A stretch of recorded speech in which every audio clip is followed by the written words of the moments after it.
always knew very early on that I was adopted.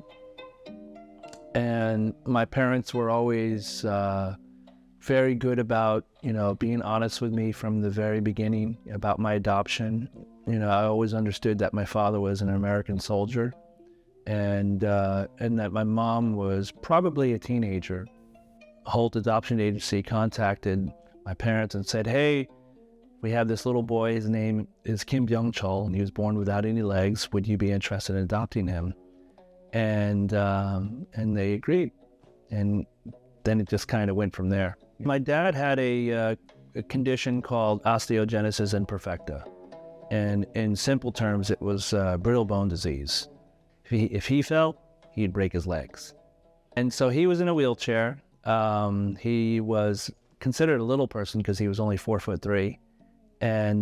But he was a cabinet maker. He owned his own cabinet shop. He was a race car driver. And on top of that, he raised all 9 of us. So, he was quite capable.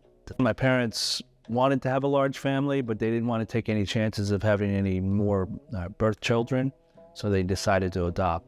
The irony is that they adopted children with disabilities. My mom was like, "Jimmy can do anything." And so I think that's one reason why I have the attitude I have, because it was pretty much instilled in me by my mother.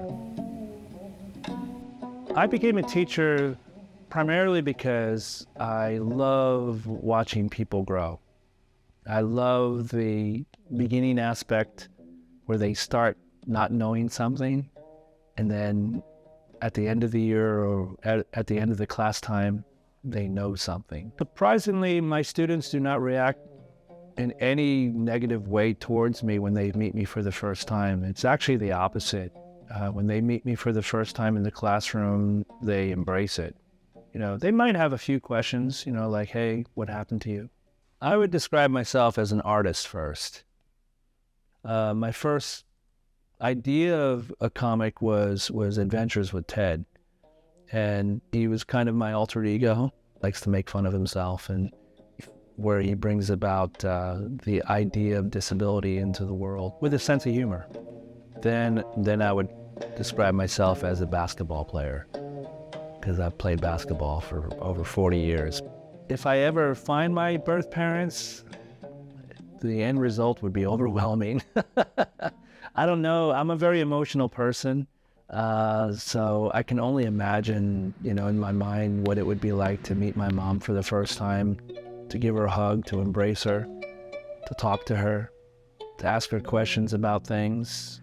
The risk that I look at, the only apprehension that I would feel is the fear of rejection, that my parents would not accept me or want to accept me in any way and say, "I don't want you in my life. This is my life circumstance, and I'm going to make the most of it, embrace it."